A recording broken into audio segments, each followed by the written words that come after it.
ای مردم، اگر در مورد زنده شدن دوباره در شک و تردیدی، توجه داشته باشید که در ابتدا ما شما را از خاک آفریدیم و آنگاه نطفه کردیم، سپس لخت خونی شدید و بعد پاره گوشتی به صورت تمام و ناتمام.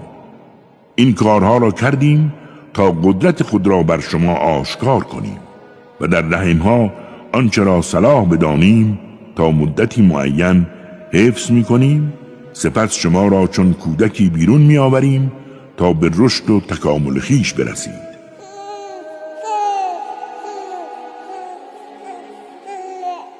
برخی از شما می میرند و برخی دیگر به سن سال خردگی برده خواهند شد تا جایی که از فرط پیری هرچه را خوانده و دانسته است فراموش کند.